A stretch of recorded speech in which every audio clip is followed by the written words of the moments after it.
এইভাবে উলামায়ে দেওবন্দ যদি ঐক্যবদ্ধ হয়ে আহলে হাদিস, সুন্নি, জামাত ইসলামী সহ ঐক্যবদ্ধ হতে পারে, বাংলাদেশে উম্মতের উলামায়ে কেরামের কাছে জিজ্ঞাসা করা ছাড়া কোন রাজনৈতিক সিদ্ধান্ত গ্রহণ করা যাবে না। বাংলাদেশ ইনশাআল্লাহ আল্লাহর নিজাম অনুযায়ী চলবে, কোরআনী শাসন বাস্তবায়ন হবে ইনশাআল্লাহ। সেই দিন আমরা দেখতে পাবো আমাদের হায়াতে। বক্তব্য নিয়ে আসছেন কারা নির্যাতিত আলমদিন জননেতা বাংলাদেশ খেলাফত মজলিসের সংগ্রামী আমির আল্লামা মাদারুল হক।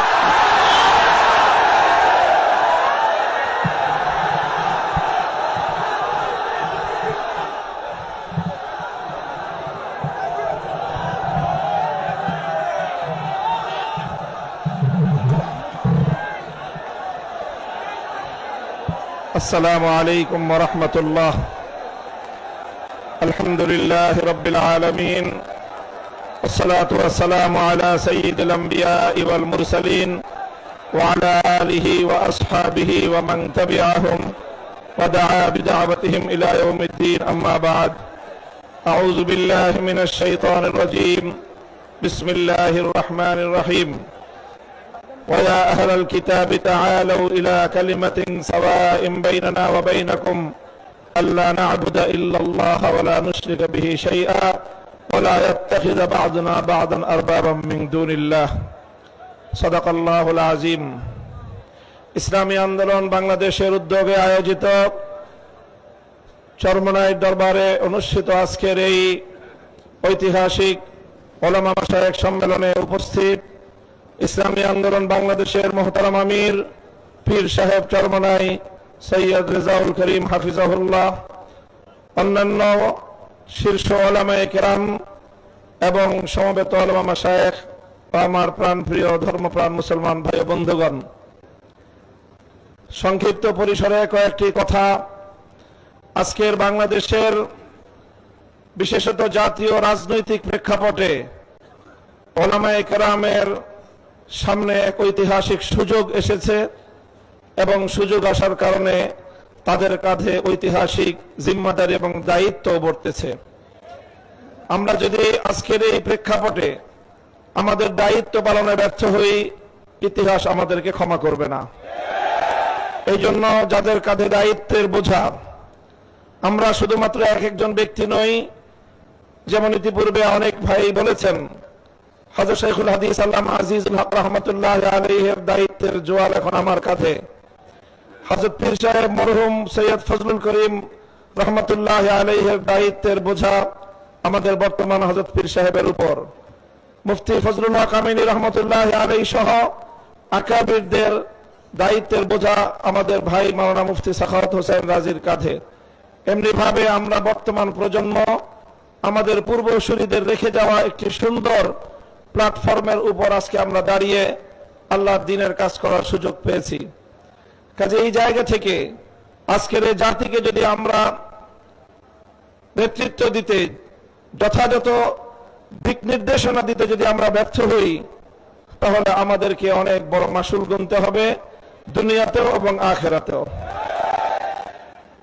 আমি আজকের যে জাতীয় চাহিদা, বিশেষ করে সারা বাংলাদেশের সকল ধর্মপ্রাণ শুধু নয়, যারা ধর্মকে ভালোবাসে অন্তত তারা ইসলাম প্রেমী সকল মানুষের অভিন্ন চাহিদা হলো ইসলামী নেতৃত্ব তারা ঐক্যবদ্ধভাবে জাতির সামনে অগ্রসর হোক, জাতির সামনে উপস্থিত হোক।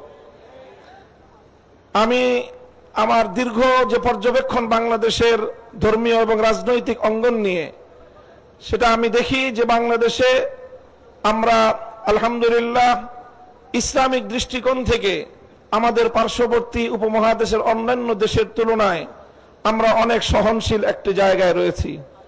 আমাদের বাংলাদেশে ইসলামপন্থীদের মধ্যে পারস্পরিক ঈমান এবং কুফরির কোনো ইখতিলাফ নেই, মতবিরোধ নেই, যেটা আমাদের পার্শ্ববর্তী দেশগুলোতে রয়েছে।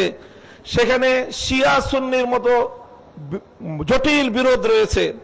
এরপরেও সেই সকল দেশগুলোতে আমাদের উলামায়ে দেওবন্দ তারা নেতৃত্ব দিয়ে সেই শিয়া সুন্নি সহ অন্যান্য বাতিল পন্থীদেরকেও বৃহত্তর ঐক্যের মধ্যে তারা তাদেরকে শামিল করে জাতির সামনে ঐক্যবদ্ধভাবে নিজেরা উপস্থিত হয়েছেন।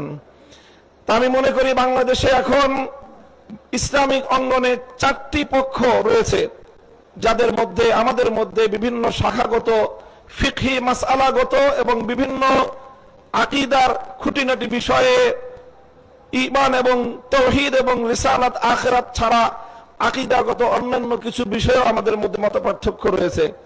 তবে আমরা সকলে একটি কথায় একমত, সেটি হলো আল্লাহর জমিনে আমরা ইসলামী হুকুমত কায়েম করতে চাই। এই এক কথার ভিত্তিতে এটাই হোক আমাদের আগামী দিনের রাজনৈতিক ঐক্যের বুনিয়াদ। যারা যারা আল্লাহর জমিনে কোরআনী শাসন কায়েম করতে চায়, তারা আমরা আগামী দিনে একটি ব্যালট বাক্স নিয়ে জাতির সামনে আমরা এক মঞ্চে হাজির হব। আমি মনে করি বাংলাদেশে অনেকগুলো ইসলামিক মহল থাকলেও বাংলাদেশে ধর্মীয় এবং ইসলামী সেক্টরের কিয়াদত উলামায়ে দেওবন্দের হাতে। এটার মধ্যে কোনো ধরনের দ্বিমত অথবা কোনো সংশয়ের কোনো অবকাশ নেই। বাংলাদেশে যদি 4 লক্ষ মসজিদ থাকে, 3.5 লক্ষ মসজিদের ইমামতের এবং মেম্বারের দায়িত্ব উলামায়ে দেওবন্দের হাতে।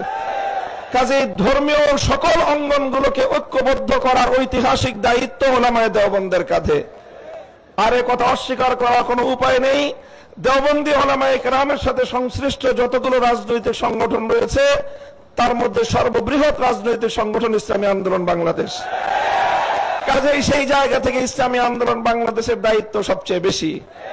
আলহামদুলিল্লাহ, আমি সাক্ষী দিচ্ছি লাখো জনতার এই মজমায় আমরা হযরত পীর সাহেব চরমনায় সৈয়দ রেজাউল করিম সাহেব হাফিজাহুল্লাহর মধ্যে সেই উদারতা এবং সেই আন্তরিকতা আমি প্রত্যক্ষ করেছি, আমি সাক্ষী দিচ্ছি। এজন্য আমরা আশাবাদী আগামী দিনে ইনশাআল্লাহ আমাদের ঐক্য প্রতিষ্ঠিত হবে। এই জন্য আমাদের যেই কথা আমরা একমত, সেটা হলো